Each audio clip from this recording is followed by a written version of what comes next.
Never give up hope, even when life is not worth living. Never giving up in life.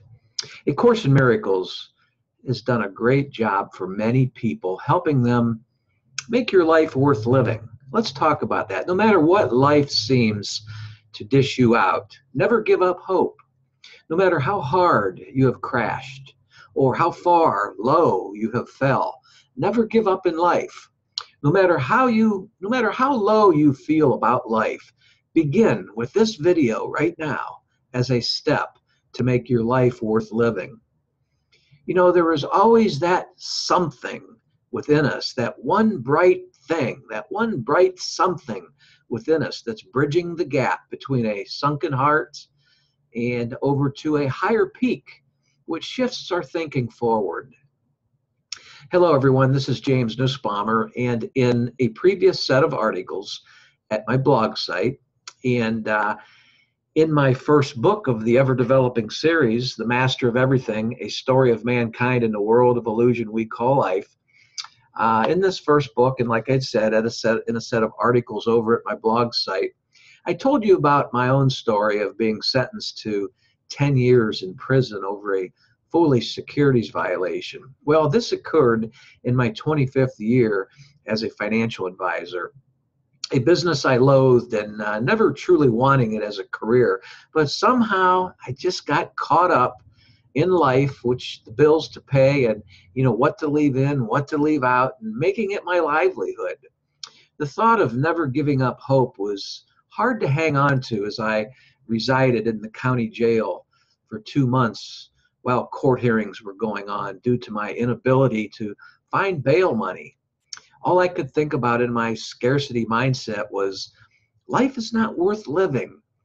When you feel life is not worth living, let's talk about that for a second. But first of all, let me say that the Course in Miracles states there are areas in your learning skills that are so impaired that you can progress only under constant, clear-cut direction provided by a teacher with a capital T. Well, this is where I would remain in the county jail until being bussed off to prison, where I'd end up spending 8 long years until a higher court with a forgiving judge came forward to release me. But I had already been escorted on at least a dozen round trips to the courthouse for various hearings while I was staying in the county jail. Not a very lovely trip at all, back and forth to the courthouse, being bound by shackles, a belly chain, and handcuffs, along with a van ride chained to others in the van, just a loaded, packed van-type bus.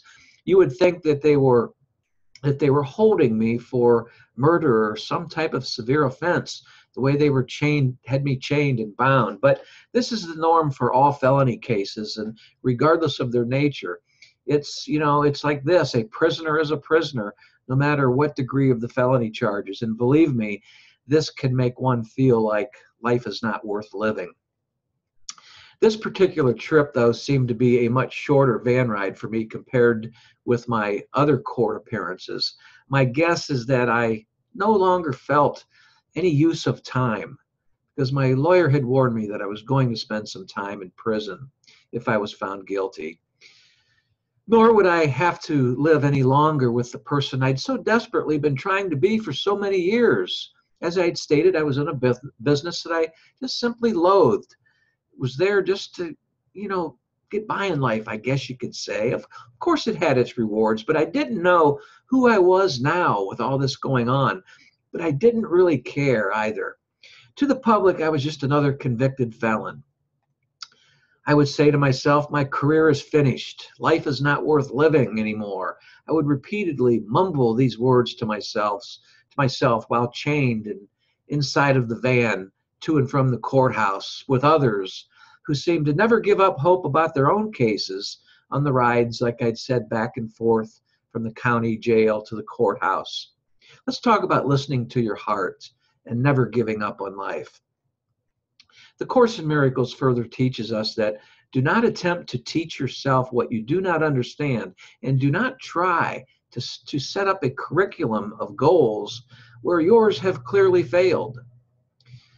On this day before Christmas Eve, I had not yet been sentenced, but taking my lawyer's advice to never give up, hope, I did follow his advice and pled guilty to charges, to the securities violation charges, and that would send me to prison. His idea was to not go further with the trial and to just plead guilty. I thought this was odd because there was no plea bargain involved, and I just didn't understand that. But my attorney patted me on the knee and just insisted that I trust him. Once back at the jail, I noticed the young female deputy who unlocked the leg irons for my swollen ankles was about the same age as my 21-year-old daughter, Megan, at the time. While the young deputy escorted me down a long corridor leading to my cell, I briefly recalled my own headstrong 20s, a period where I'd never give up hope. But I'd never gotten into the kind of trouble I was in now. At that point, I was age 50, and I was trying to convince myself to never give up in life. Let's talk about to make your life worth living. The deputy apologized and was pleasant as she smiled with a mindful type gesture, like she was saying to me, never give up hope, and pointed for me to enter the tiny cell where I would remain for at least another 30 days. But there was an urge inside me, a tug, I guess you could say, within me, an inner voice, perhaps, if you will, telling me, do not give up.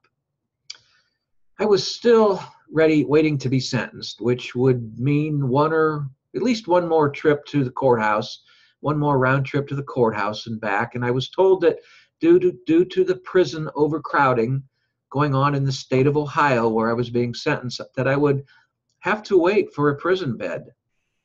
During that time, a pre-sentence investigation would be performed, which would weigh heavily on the judge's decision as to how much prison time I would receive. I was told that my sentence could be determined by my ability to pay fines and other court costs, just like in the old Western cowboy movies that we'd see on television. You know, when a judge would say, that'll be 30 days or $30. It's up to you. Well, in my case, I was flat broke. So how could I possibly have the attitude of never give up hope? If this scenario about my lack of funds for paying fines and other court fees, I was in really deep hot water. But that same urge inside of me, that familiar tug to my heart, that inner voice would gently and lovingly whisper, it would say, begin right now, in this instant, to make your life worth living. And that's what I did. If you've enjoyed this thought-provoking article, please subscribe to my YouTube channel. And I'd also like you to subscribe to my, welcome you to subscribe to my Everyday Miracles Mastermind newsletter. And the link to find out more about this newsletter is in the description box down below of this YouTube video. And if you're already at my website while you're watching this video, because I've posted it there too, you'll find the link on the blog that will show you about the Mastermind Everyday Miracles newsletter. And in this newsletter is where we, meaning you the reader and I the author, we pull our minds together as one and bring our minds together for success and for a better world. So now I hope that you're really deciding to live in this world by never giving up hope on life, even if you feel that life is no longer worth living. I hope you're also thinking a lot about your own life and the natural gifts you have to offer to the world. Extend them. The world wants to receive your gifts. I wish the best to you, and I hope to see you maybe sometime up the road somewhere. Thanks for listening to me, and God bless.